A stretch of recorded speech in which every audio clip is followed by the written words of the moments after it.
Welcome back to another episode of Whiskey and Wine 101. I'm Marvin, and on today's episode, I'm here at Portland, Oregon, and I'm coming at you from Bull Run Distilling. Let's go check them out.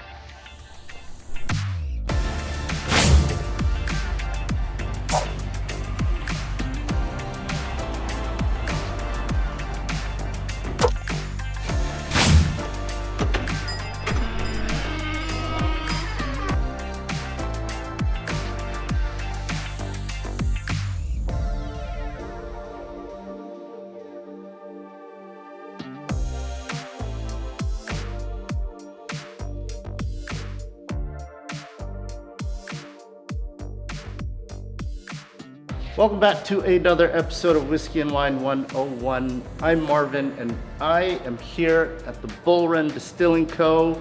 I've got the man himself, Mr. Lee Medoff. Thank you for...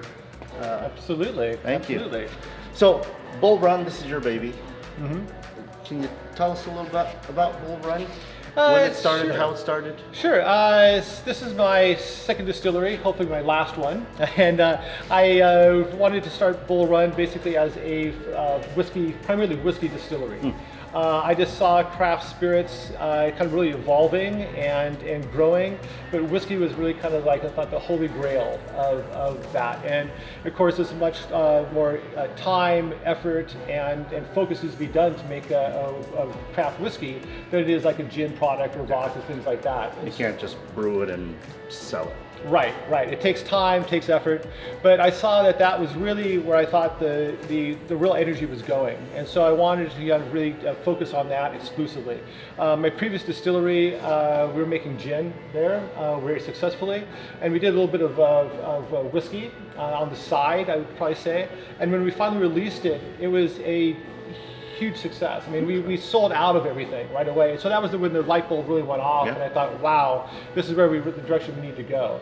And so I and a couple of friends of mine that are also my partners started Bull Run back in 2010. Okay. And we wanted to do two things. One was because it's very expensive to run a whiskey distillery, so we do two things. One is making product from scratch, which is the main focus, and primarily American single malt, a real focus. Because that was also another product that I thought that in the craft sphere, we could really differentiate ourselves a lot. Because there's no history of making malted barley whiskey in the United States. It's corn and rye as the main grains. But for a small producer like us, we could take malted barley and give it a completely new twist. We're not making Scotch or Irish or Japanese whiskey. It's something completely new. But along with that project, we're going to do merchant bottling, which of course is the Scots kind of invented that as well. Being able to buy product, bring it in, and transform it in different ways. And back to is it Oregon single malt? Does Oregon make malt? I know Washington has some malt growers. Yeah, our malted barley our barley comes from Southern Oregon, the Klamath Basin, but it's actually malted across the river in Vancouver, Washington, at Great Western Malting. Okay. Yeah, so it's Oregon grain, but the malting plant helped them bring it back. Yeah. And then, so that was your first product. Actually, the first whiskey product that we made ourselves, that was the first one we had out.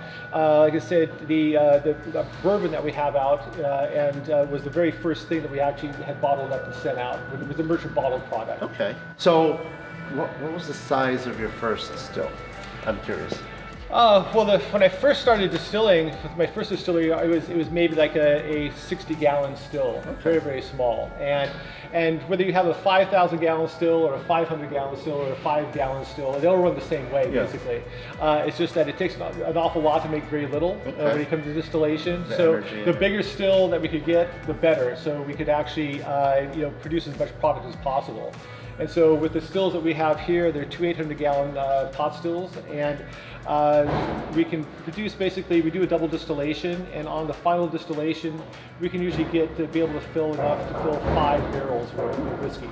It's not Jim Beam or anything, but it kind of was going to fit into our program of basically doing about 120 barrels a year, and so that was about we were able to do it. We're able to accomplish that. Now, what's your next plan of growth? Are you going to add another 800 or? Go bigger? Probably not. I think that's going to be enough for us. It's quite manageable. A lot of it has to come down to kind of our business plan for sales, and a lot of it right now is we can delve into this a lot more, but distribution is a perennial issue for all my peers. And we fortunately kind of found a way that we can contact retailers directly and get them to order barrels from us. And so we're kind of fitting on that program rather than going with just going straight to distributors and hoping that they will distribute our product somehow. And so we've kind of reimagined that a lot. And so we've got a really good system working right now that is growing and is manageable. Okay. So, Bull Run. Bull Run, as far as I understand, named after a watershed or a water source in the area? Yes. What's the connection there? Well, I used to be a brewer and a winemaker before this. Okay. And so, and then with distillation, water is a very important aspect to, especially for brewing as well as with spirits. I mean, when you cut a product down, oftentimes close to half of what's in the bottle is water. And on broad terms, water is hard or soft, and so it's actually going to give you a textural quality when you drink it. A lot of consumers, probably wouldn't even notice that unless they're doing a comparison of different whiskeys around the country with different water sources. But when we were deciding of a name for the distillery, we didn't necessarily want to call it like Portland Distilling Company or Oregon Distilling Company. We wanted to find something that was recognizable for Portlanders, but would also play well around the country. And the Bull Run Watershed is our watershed that feeds Portland itself, and it's pretty unique. The water is very soft, which I think is great to have for our products. But also too, it's probably one of the most raw, pure water sources in the United States. It flows out of the Cascades by gravity to Portland, and it's not treated with anything. So it's filtered naturally through all the stone and everything. Yes. It comes out delicious. Yeah, it's been there's been many attempts to put fluoride into it, but it's always been shot down. Okay. And so, but Bull Run is recognizable for Portlanders, and also I think it's a kind of when we were all sitting around, my partners and I sitting around drinking beers and deciding what the name was. We finally decided after about the fifth beer or so, we said, oh yeah, Bull Run, that's a great name. and the logo looks good.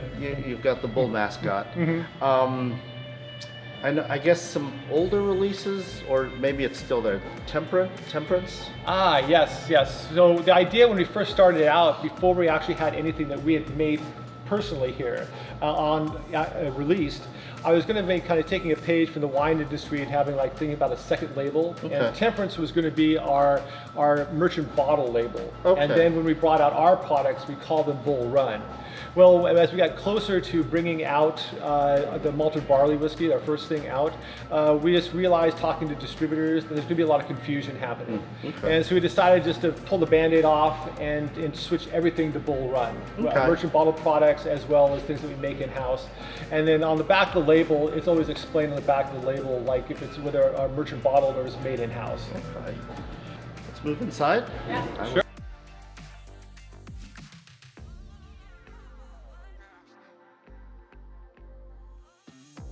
Right, this is our production area.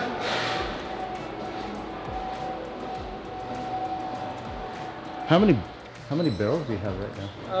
We probably had 300 plus barrels or so in here. Custom barrels that we store here. One of our projects. Other barrels. We have another rack house where we have more of our bigger products like bourbons and things like that. Barrels are stored down there, but this is mostly the custom stuff.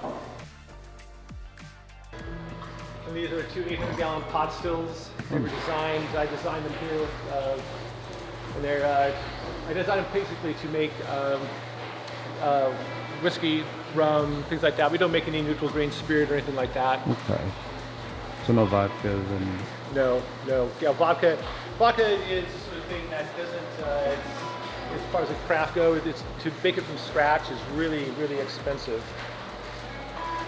And so this is a custom bottling that we're putting together today. A retailer in, I think this is in Georgia.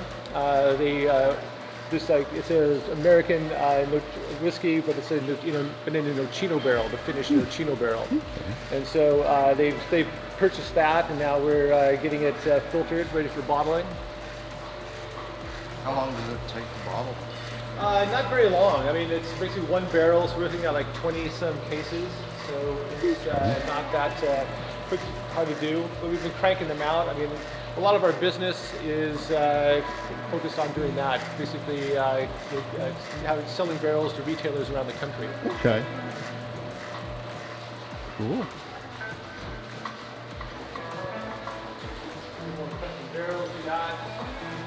So are these part of the custom barrels are the private barrel program you guys have? Exactly. So there's a lot of them here. We play around with a lot of different barrels, tequila barrels, wine barrels, vermouth barrels, whatever you can get, French oak barrels. And this is a dump now. Yeah.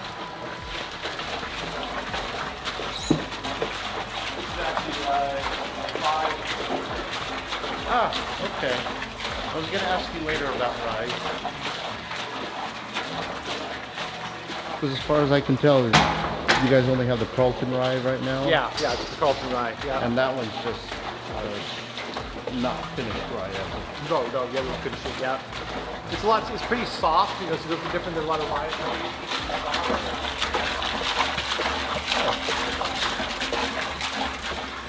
Oh, that smells delicious. It's pretty neat. This is one of the things that either people really love it or they can't stand it. I think it's amazing. Yeah, it's probably our most controversial kind of barrel finish that we've ever had. Like some people just. And you said tequila? Yeah, Cazadores. Reposado, Cazadores, Okay. Reposado tequila barrels. But it's a rye that we made, and I thought because this is actually the rye that we made is a little more spicier. I thought it might, it was a little kind of funky too. I thought it might blend really well with the kind of the characteristic of a tequila barrel. I think it works pretty well, but yeah, we have some people that just crave it, and other people just like no thanks. So when you're trying to pick the barrel, is it the base spirit that you go off of and then think this might blend well with our partly. product? I think, I try and like match the barrel with the product, but also too, I think that it's fun to kind of experiment with things and see what would work, what wouldn't work. Okay. I think, honestly, bourbon is probably the hardest thing I find to pair with a finishing barrel because the barrel itself is so dominant already in the bourbon. And so, like, our American whiskey has been the thing that I use the most because it has the least amount of barrel character. Okay. We got a lot of great age on it, which is great, but because it has such little barrel character, it really lends itself really well to barrel finishing projects. It's not competing with whatever barrel we put it in. No, is it a It's a corn whiskey. corn whiskey? Yeah, Not yeah. a light whiskey. Yeah, essentially like a light whiskey. Yeah, Okay. yeah. Well, it's anything but light. I don't know why they call it light because it's anything but light on the palate. So. I'm getting chocolate notes now off of that smell. That smells delicious. Well, I'm sure we can find you a little sample. What proof is this? This is probably about 120 proof. Pretty much everything we get goes in the barrel at about 115 to 120, depending on.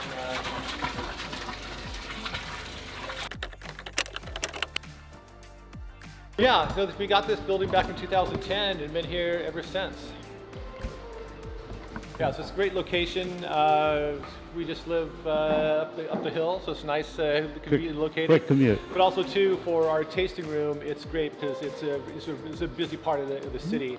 It's changed a lot though. This was on the very edge of the industrial section of Portland. But yeah, this building had been abandoned for like 2 or 3 years. And like all the construction you see out there in the street now didn't exist back then either. So Yeah, because you've got a lot of new condos, Oh, yeah, restaurants.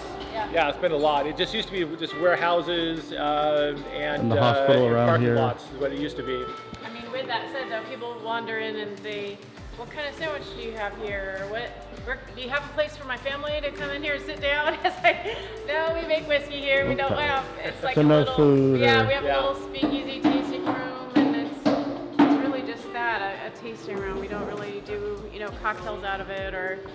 Now, do you have more room to grow in this location? No, Stacking no, four that's high? why we have a Or? rack house elsewhere, and we actually do a lot of our large bottlings in another facility down in Tigard. Oh, And okay. so it's, yeah, no, this, we've kind of I would say outgrown this, but it's, because we revolve barrels in and out all the time, but it's yeah, definitely full.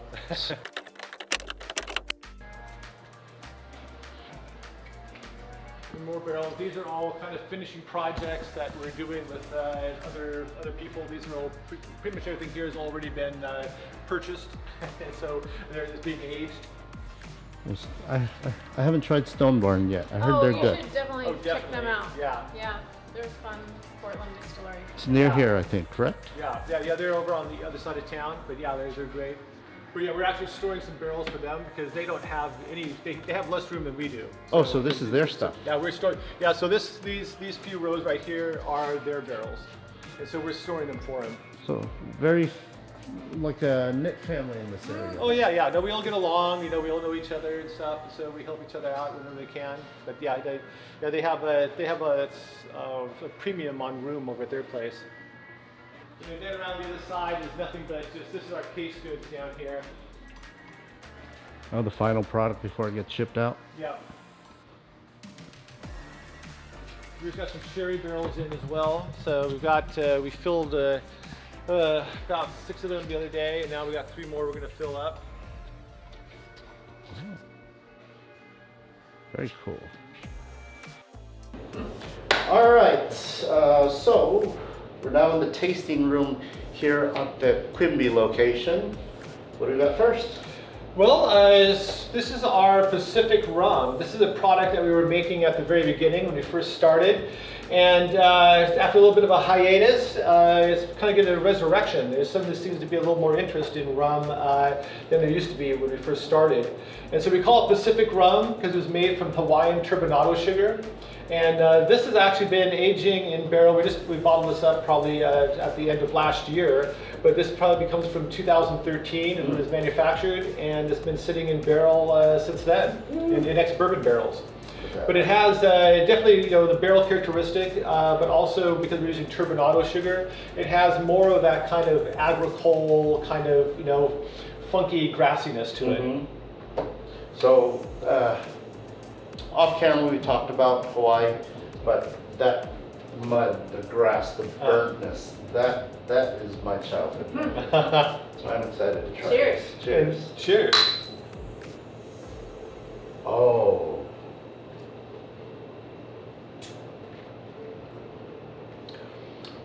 We bottle it at right around 90 proof as well. Yeah, it's not a sweet rum, but it yeah, you get the grassy notes. Oh, it's bring back. So, do you know tilapia? Oh yeah. So, in Hawaii, the off run would form into a pond. You can go catch tilapia there. This reminds me of going fishing there. But this is delicious. Well, I think it's some tilapia and see how it pairs with the I rum. love Yeah. That is delicious. Good. Could I do a close up with the Yeah, bottle? Of course. Oh, I gotta get me a bottle of this before we go. All right. I'm assuming you've gone to Hawaii a time or two, maybe. Actually, I've never been to Hawaii. What? I live on the West Coast. I was born and raised here, and I've never been to Hawai. Oh my God, you gotta go. I know. My parents have gone, and they love it. But yeah, I haven't gone yet. Maybe when I get a day off. No days off. This is delicious. I think it's a really nice rum to sip in a big cube with, Just neat. yeah, or just neat, for sure. And this is a spiced rum version of it. We wanted to do something that wasn't sweet or like one note, you know, with either vanilla or something. Most spiced rums weren't very exciting, but I wanted to have one, and the few spiced rums that I've tasted that were drier and more complex with this spicing, I really enjoyed. And so with this, we decided to do, try to emulate that. And so this is the same rum that you just had, but we infused it and redistilled it and then put it into barrel. The only thing that we didn't add was the orange peel, and because we added orange peel at the beginning and put it into a barrel, by the time we got it out, it would be gone. And so we added orange peel right before bottling, and then bottled it up. But this is to be, it'll give the illusion of sweetness because of the It smells delicious. Like the star anise that's in it. It gives the illusion of sweetness on the palate, but it's bone dry. There's no sugar to it at all. This smells to me like a frosted gingerbread cookie, but the soft kind, not the hard kind. Yeah. Yeah, and I'm really pleased with it. But we just did, maybe 2 or 3 barrels of it, and so it's one of our store-only products. That's why we sell it at $3.75. Okay. Oh, the orange comes out very. Yeah. That's delicious. What's the proof on this? Same proof? No. No, it's a 42? little high. I thought this was higher. Nope, 84, 84. almost 85. Mm. So it's a little less than the main bottle. Mm. Oh, that is good. Yeah, so I was very pleased with it as well. Let's switch up glasses.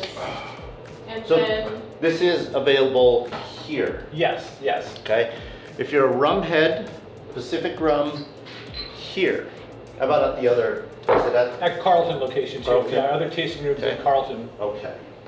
oh, we should have a couple. So this is going to a retailer? Yes, Sealbox. yeah. So this was going to this batch went to Sealbox and for him, and then this was actually back when the TTB didn't allow us to put the age statements on the barrel finishing products. That's a whole other long story. But yeah, this is rye that we made back in 2013, and then we've been aging in the tequila barrels for about now. This next batch that you're going to be sampling has been about 4 years in tequila barrels. And so what you have right here, a little bit higher proof. This is straight out of the barrel. In fact, we're going to be selling it at the high proof. The retailer in Georgia is the one that has got this batch. Oh, delicious. So you could get like some of that agave notes in there. Yeah, a few drops of water too, and it'll come out a bit more. That's why I thought with the pairing of the rye, because the rye has a nice kind of, spiciness, but also kind of a grassiness to it. And I thought it would pair well with the tequila barrel, get that kind of grassy funkiness. I'm getting like a toasted pineapple for some reason. That sounds fun. Good. Oh. Yeah, that's what I really like about barrel finishing projects is that you're able to transform something. You're still familiar, but you add another layer to it. And you can really make completely unique products without having to change everything. You just change the barrel. Oh, this is delicious. I've never ordered from Sealbox.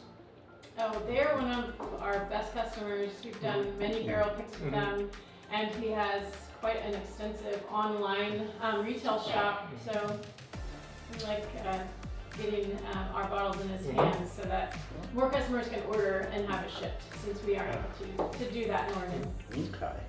So, speaking on the private label finishes, or private label, if somebody wanted to buy a barrel, whether it's having a wedding, I would like a custom barrel, or I got a bourbon group, I'd like to, whatnot. How does one actually go about contacting you guys, and how long does it take to get a barrel, and do they get to come down and pick the barrel, or do you send samples to them, or? Certainly, there's a lot of different ways to do it. Jennifer is actually the point person for it. So Jennifer here would be the one to contact, or you just contact Bull Run in general.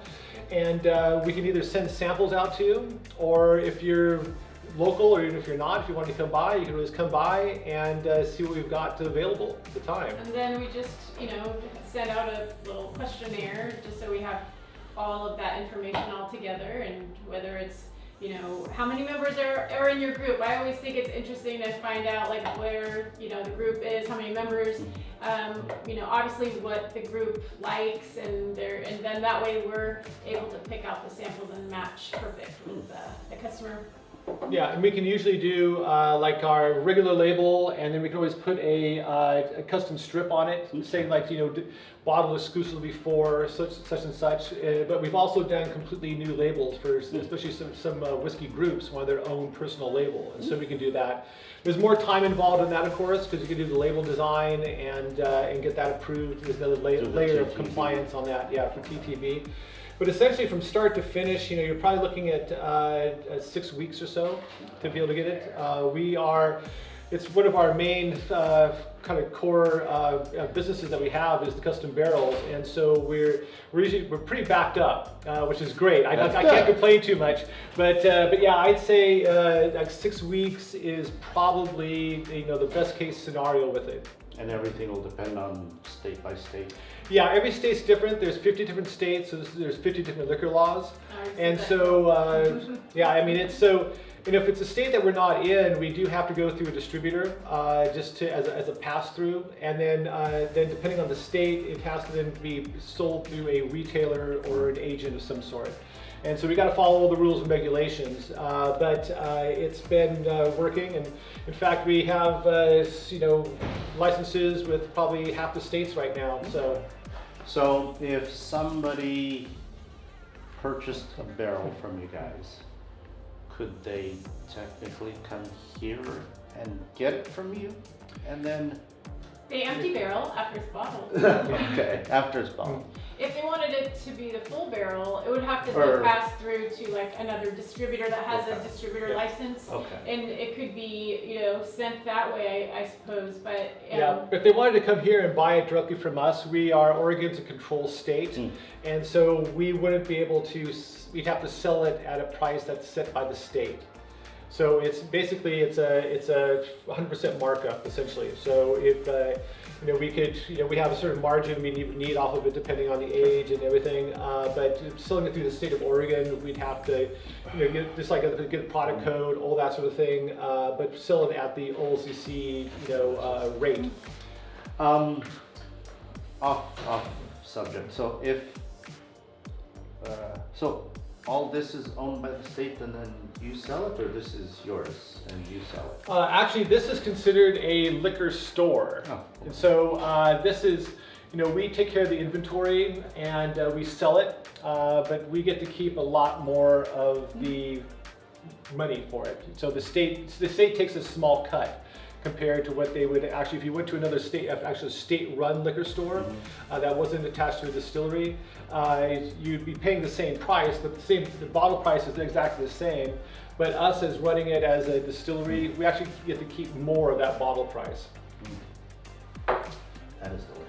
Well, thank you. Well, good. You're one of the ones that like it. Like, so this is our most controversial barrel pick. You know, people love it and crave it, and then others just can't stand it. So I mean, it's got the hints of the tequila. It's got the hints of the rye. Like I said, I'm getting that pineapple-y. I'm getting sweetness from it. I thought it might be fun to try and contrast with the Carlton rye that we have as our current line, just as reference of it's not finished. This is 5 years old. And this is almost entirely rye, 96% rye, and it's surprisingly soft. I think, but also it has a nice concentration to it, and it's a little more richer, I think, than other ryes I've had that can have that bite. I don't get that so much with our rye. Oh, this reminds me of a candy, but I can't think of it. We're a candy shop too. I say 5-spice caramel apple is my tasting note for the rye.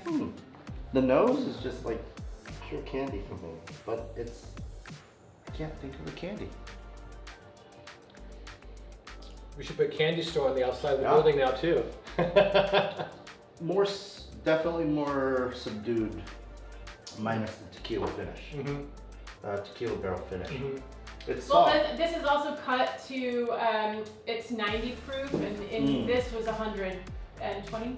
About 115 probably. Yeah, so that's also going to play into that. And how old is the rye? This is 5 years old. Oh, okay. This is good. So that's a current line. I'm gonna say though, this to me tastes better. It has more Mind you, it's higher proof, it's not cut down, and it's got the varying flavors added by the Tequila Barrel. Oh yeah, yeah. No, definitely elevates it in a different way. Mmm. Oh, that is tasty. What would you like to jump to next? What was the other sample that we had? Well, this is the single malt Madeira Finish. Ooh. Nice. This is at 100 proof. Here's some straight vodka for you. This is our single malt that was finished in Madeira barrels. And so this is from 2013, distilled in 2013. It starts its life in new American oak. That's kind of the American single malt kind of profile, is using new oak rather than used cooperage. But then I put it into Madeira barrels. I really like Madeira itself, and I thought that kind of richer and heavier, it's a little bit richer and heavier than a sherry. And I thought that would lend it really well to the malt finish. And so this has been in the Madeira barrel. We just emptied this out. It was in the Madeira barrel for 32 months. Oh wow, that's a long time. We got nothing but time around here. You know, this reminds me of a savory beef barley soup. Yeah, you still get the malted barley richness. You still get a grainy cereal character to it. But there's almost like I get kind of a fruit leathery kind of character coming from the Madeira barrels. Okay. Like a fruit leather, or an actual leather. I get a fruit leather, like a thick. Yeah. I get some like apricot, something like that. Not really tropical flavors, but kind of fruity, but fruit leather. So the beef barley soup nose is different than the flavor. You get more of the sweetness. Oh, but it's savory. It's a nice mix. And this is high proof? Yes, this is bottled at 100 proof.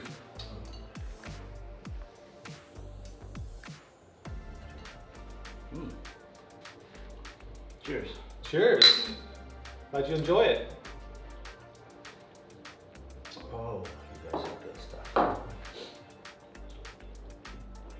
I've got to start tapering down. There's a lot of coffee shops around here. Oh, that is good. Man, everything is so different. We're good. We're doing something right then. If it all tasted the same, we'd have a problem. From the rum, the tequila was definitely delicious. The rum spice, again, to me, very Christmassy. And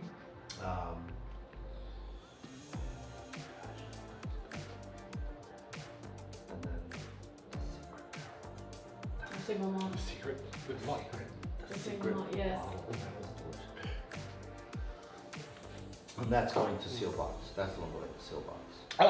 No, this is actually going to be sold here in our store. Here, yeah. Well, we're going to be coming down to Oregon more frequently.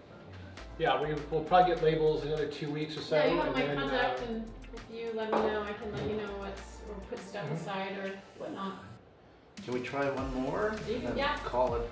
Do you want to maybe do try the vermouth finish? Yeah, the vermouth finish might be fun. Our bourbon and local vermouth barrels. Here, let's grab some more glasses.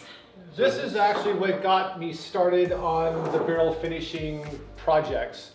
Is that this comes from a local winery called Canis Feast Winery, and the winemaker is a friend of ours, Patrick Taylor. And he makes a vermouth called Chinato, and it's Italian style vermouth. It's very rich. It's got a lot of flavors, a lot of things going on in it. Okay. And he barrel ages it. And this is a great, I think maybe almost 10 years ago, I think we started this project. And we've been on a kind of a barrel exchange too. So normally we get the barrels in late winter, maybe like February or so. Okay. I'll fill full of bourbon and let it age until around November. So then we'll dump it out and bottle it up for the holidays. I try to, this is a really popular product and people wait for it. We run out of it every year and people wait for it. I've tried to talk to Patrick about maybe stop making wine and make more vermouth, but he hasn't taken my advice yet. But we only get maybe 2 or 3 barrels a year, and so it's kind of coveted. So but this is what really like?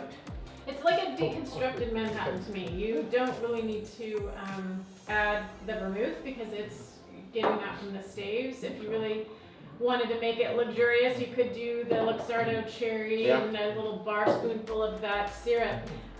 But I was going to note, there have been a few whiskey clubs and stores that have picked this as a barrel.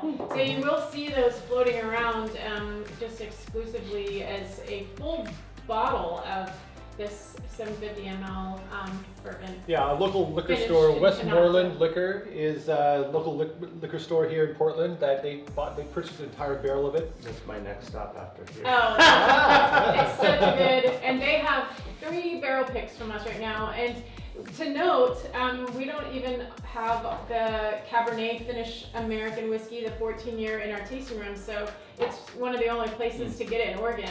Well, I've gotten a couple of the 13-year finishes from their store picks over the last year or so, and they're tasty. Yeah, they're really a fun customer of ours and very supportive. We love them. This is good. Yeah, I wish I could make a lot more of it for everyone, but yeah, this is the very first barrel finish that we even tried and did, and this is what started everything else that we're doing right now. Yeah. No, this is a cocktail in a bottle. That's delicious. Yeah, it's really popular. But it's 91 too. So it wouldn't even be unless you added ice. It wouldn't even be a watered down cocktail after you dilute with all the ice. Yeah, we pretty much bottle everything at 90 proof or higher, kind of for that, kind of keep the integrity of the spirit. So because I'm a big fan of whiskey cocktails, and I think that at higher proof, when you mix it with something, it's not going to dilute down to 20%, right away. And so it keeps the integrity of the spirit there. So, you guys don't do then chill filtering or anything like that? It depends. At our much higher proof products that we do, like straight straight barrel strength, we do. But anything that's at 90 proof up to 100 proof, we'll still chill filter. I personally don't think it necessarily takes away a lot of flavor and character. I mean, we can always argue that with some of my peers. But I think that for stability's sakes, for the consumer, I don't think they want to see things coming out, flocculating out of a solution. And so it's mostly for aesthetics, but I also think it doesn't take away any sort of the character. This is delicious. Thank you. Good, glad you like it. Oh. Now you're cut off. That's it. Now you're cut off. All right, Bull Run. See, they stopped me. Bull Run Distillery here in Portland, Oregon. Literally, come and try them out. Can you tell them where you're located? Yes, our distillery is in downtown Portland. It's actually northwest Portland at 2259 Northwest Quimby Street. If you watch the Simpsons, you might be familiar with Quimby. So that's what the character was named from the street. From this street? Yeah. Really? Yeah, Matt Groening is from Portland. So, I didn't know yeah, that. so all his characters all have strange names from Portland. Really? Mm-hmm. Yep. Yep. Well, there you go. Learned something awesome. I don't know if we got it earlier. This is Jennifer, lady in the glass. Can you introduce yourself? My name's Jennifer Kadell. I'm Director of Operations here at Bull Run. And she also, if you're going to do the barrel program, like mentioned earlier, is your key contact person. She'll get things done. Well, that should be it. That should be it for me here at Bull Run. I want to thank Lee and Jennifer for having me. Again, definitely check out Bull Run. What states are you guys located? All of them? None of them? With our general distribution, we're in Washington, Oregon, California, Georgia, New York, and Texas and Florida. Okay. And Illinois. But with our custom stuff, we're in many more states. Okay. And then I just found out you can purchase some of their stuff through sealbox.com. Check them out. If you're into rum, get the Pacific rum. It's what, 8-year aged at this point? If you're into Manhattans, this vermouth finished straight bourbon is delicious. There's a secret one coming, that too is delicious. If you like tequila, And then you said there's a 14-year aged. Should we try? Sorry, we're not. Can we try that one? Yeah. Oh, the American whiskey? Yeah. American whiskey Pinot Noir finish? Yes, please. Yeah. I saw that in the corner of my eye. One more. Almost cut off. I'll add this back in. Yeah, this is our most popular barrel finish. It's our American whiskey, and it's at this point we're pulling from our 14-year-old barrels, and we age it in French oak. This is a Pinot Noir finish, French oak Oregon Pinot Noir, and it definitely picks up a lot of color from the barrel, of course. But what I really like about French oak is that it's much tighter grain, and it really dries the product out quite a bit. So it's much drier. Even though it's a corn whiskey, the sweetness is really kind of dried out, pulled out. You get a much different finish to it. Of course, French oak is a lot more elegant. You get more kind of coffee, chocolate flavors coming through, and lighter vanillins with it. So like a tannic dryness, is that what you mean? Yeah, yeah. Okay. Like if you drink like a red wine, you get that kind of dry, tannic, kind of tea-like finish to it. But yeah, this is without a doubt our most popular, well, it might be our most popular product that we have, actually. So this one's coming in at 100 proof. Yes. Cheers. Cheers. Cheers. Oh, check out the shot glasses. Yeah. All right. Yeah, that's delicious. You like that one too? Good. So if you're a Everybody wine does. lover, that's your thing. I get the chocolate that you're talking about, but and a true caramel comes to mind, but the hard one, not the really soft one. Okay. All right. So in closing, everything was delicious here at Bull Run. Check them out. Portland is a wonderful place. In closing, do you guys have 3 restaurant suggestions in the area that would be awesome? Oh, And then final closing on Bull Run itself. I'd say just down the street we have a great French-American restaurant called St. Jack's. The other direction, there's a place called Whiskey Kitchen. It has great barbecue. And then what else do you think? Gee, you named some of my favorite ones. Oh, and if you like rotisserie chicken, actually just right around the corner from us is a restaurant called Rotigo. Yes. Oh, I saw that. It's incredible. You should definitely just pop in there. They're not open right now, though. Oh, for lunch? I don't know. Well, they should be open for lunch, so yeah, you might get a chance. Hopefully. Any closing remarks, last thoughts about Bull Run that you'd like to share with the people? Well, it's just the fact that if you're ever in Portland and walking down Quimby Street, come by and stop in and check us out. Thank you. All right, thanks for watching. Keep it 101, and we're out. Peace.